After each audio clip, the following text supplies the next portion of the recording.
ഇത് ഓണാട്ടുകരയുടെ മാത്രം ഉത്സവം. താളമേളങ്ങളുടെയും നൃത്തച്ചുവടുകളുടെയും വർണ്ണപ്പൊലിമയുടെയും അപൂർവ ചാരുതയാർന്ന ഈ ദൃശ്യവിരുന്ന് മറ്റെവിടെയും കാണാനാവില്ല.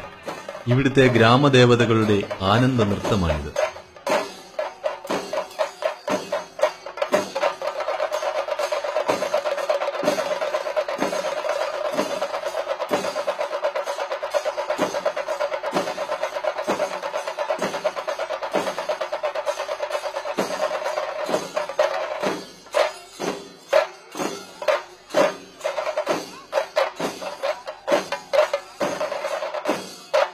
ആലപ്പുഴ ജില്ലയിലെ കാർത്തികപ്പള്ളി, മാവേലിക്കര താലൂക്കുകൾ ഉൾക്കൊള്ളുന്ന കാർഷിക മേഖലയാണ് ഓണാട്ടുകര.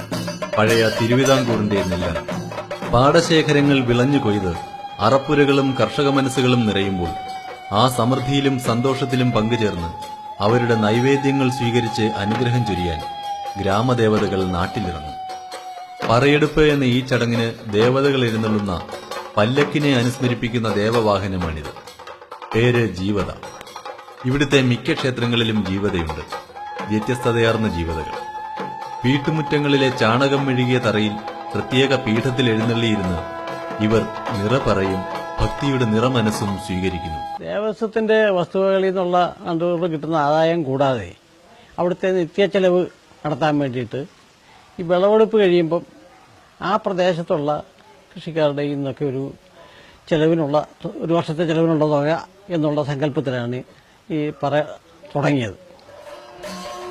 അപ്പോൾ ഈ ഒരു വർഷത്തിലൊരു ദിവസം ഗ്രാമദേവൻ നമ്മുടെ ഭവനം സന്ദർശിക്കുന്നു എന്നുള്ള ആ സന്തോഷവും ആ സന്തോഷത്തിലുള്ള ഈ ആത്മാർപ്പണം അതിൻ്റെ കൂടെയുള്ള ഒരു സമർപ്പണമായി നെൽപ്പറ എന്ന് പറഞ്ഞ് തുടങ്ങിയിട്ടുണ്ട്.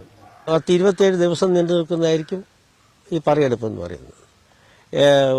8 പറ ഒരു പറയ്ക്ക് എഴുന്നള്ളിച്ചാൽ 2 രാത്രിയും 2 പകലും.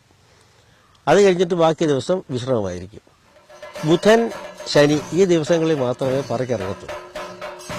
അത് 13 കരകളിലായിട്ട് പറയ്ക്കെടുക്കുമ്പോൾ വിശ്രമവും കൂടി ചേർത്ത് ഏതാണ്ട് 27-28 ദിവസത്തെ പറയുത്സവം ഉണ്ടായിരുന്നു. അത് കഴിഞ്ഞതിന് ശേഷമാണ് കൊടികയറി ഉത്സവം നടക്കുന്നത്.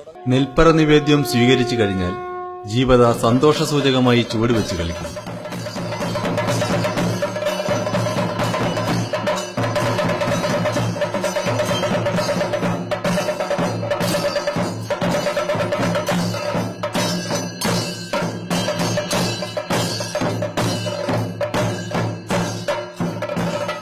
ഓണനാടാണ് ഓണാട്ടുകരയെന്ന് പറയാറുണ്ട്. ഓണങ്ങളുടെ നാടെന്നും പെരുമയുണ്ട്. വഞ്ചിറാണി വാണിയിടുമ്പോൾ വഞ്ചിക്കെന്നും തിരുവോണം, വഞ്ചിപ്പാട്ടും കളികളും നാട്ടിലെല്ലാവും എന്ന പഴയ വള്ളപ്പാട്ട് ഒരുപക്ഷെ ഓണാട്ടുകരയെപ്പറ്റിയാകാം. ജലോത്സവങ്ങളുടെ കൂടി നാടായ ഇവിടെ ധനു, മകരം, കുംഭം, മീനം എന്നീ മാസങ്ങൾ ക്ഷേത്രോത്സവങ്ങളുടെ സമയമാണ്. ഈ ക്ഷേത്രോത്സവങ്ങൾക്ക് പലപ്പോഴും 5ഉം 6ഉം ക്ഷേത്രങ്ങളിലെ ജീവതകൾ ഒത്തുകൂടും.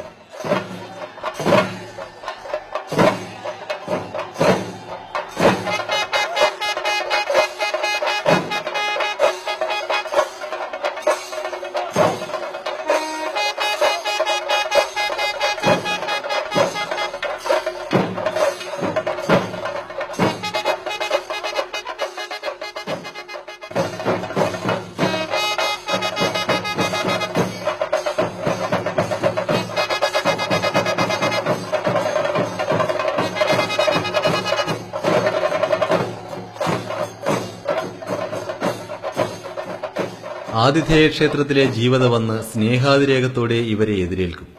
ഇവിടത്തുകാർക്ക് ഇത് അങ്ങേയറ്റത്തെ ഹരമാണ്.